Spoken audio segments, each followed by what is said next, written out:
Hello everyone, this is my video discussing the therapeutic frame in relation to psychodynamic therapy and why we place so much importance around boundaries and the therapeutic frame as we describe it.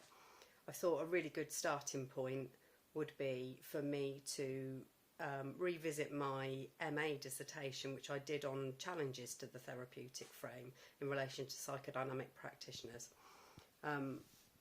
And as I thought about creating this video, it made me reflect on my practice, my boundaries and my therapeutic frame, and how my ideas around the therapeutic frame might have changed since I did my dissertation in 2014. I think there's always been discussion around what do we do when a client challenges the frame, or if there's boundaries that are pushed or challenged.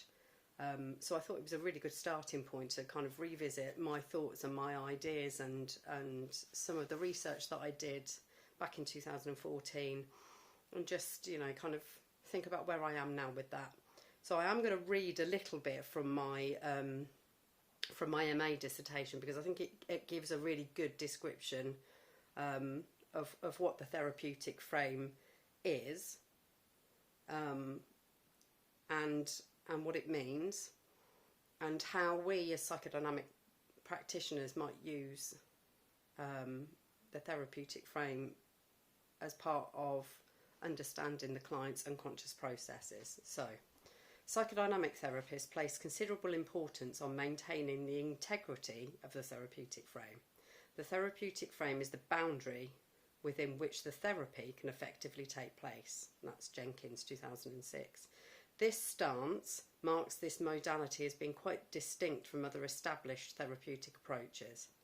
Whilst other approaches may acknowledge the importance of the therapeutic alliance, none of us are insistent on the need to prevent disruption to the frame as the container facilitating the process of client change, and that's Jenkins, 2005. Freud considered that the therapist should be impenetrable to the patient and like a mirror, reflecting nothing but what is shown to him.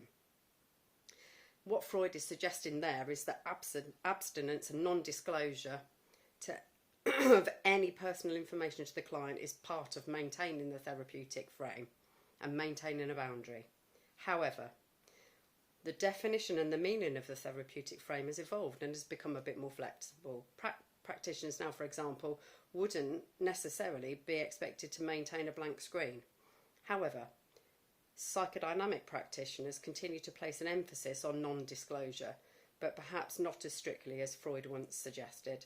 And I've been really thinking about this. So that these are, you know, this is my writing back in 2014, and I've been thinking about the therapeutic frame in relation to COVID and in relation to lockdown, and how that kind of really challenged the therapeutic frame, because back then, you know, clients were seeing therapists online, and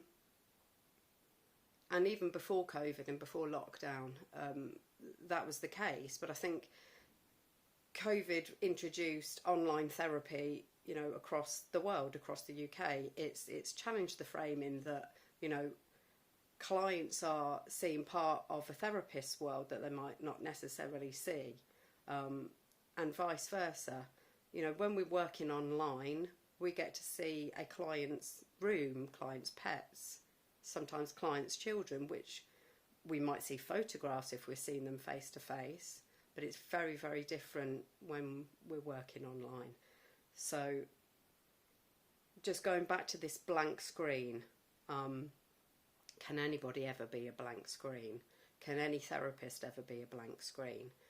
I think it's really, really important that we don't disclose and we don't overwhelm the client with our own information. It's about the client bringing what they need to bring. But I think it's also about being human, which goes back to the title of my dissertation, which is We're Human, Not Robots, and how do we maintain that therapeutic frame, but how do we maintain that humanness as well. So just going back to the therapeutic frame, we describe the therapeutic frame as anything that happens within the 50 minutes, and then anything that happens outside of that, we would also think about, you know, what the meaning of that might be. So a challenge to the therapeutic frame. So the beginning of a session, if a client arrives late, what might that mean unconsciously? If the client wants to end the session early, what might they be resisting talking about?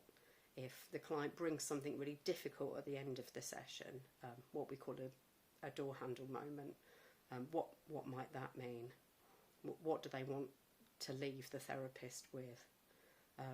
Some clients might want to see the clock so they can kind of control what they disclose to the therapist during the session. Sometimes there might be challenges around the fee. There might be times where the client wants to move the session time around, wants to see you in between sessions. And all of those are communicating something to the therapist unconsciously. And I think without having the therapeutic frame in place, those boundaries, those times, those days, those set boundaries, how do we know what the client's communicating to us? If we're constantly moving that frame around, if the room changes, if the time changes, if the days change all the time and it's constantly shifting, how can we contain the client's material? How do we look after them? How do we nurture them? I'm thinking about be on and containment, and I'm thinking about Winnicott and the holding environment. And I think that is the therapeutic frame. It's containing the client, knowing that they've got consistency, knowing when the session's going to start and when it's going to end. And it enables them to contain themselves, and it enables us as therapists to process and make sense of the material that they bring. I'll speak more about this because I think this is something I'm really, really passionate about, and there's just so much to talk about, but I think that's enough for today. Thanks for listening.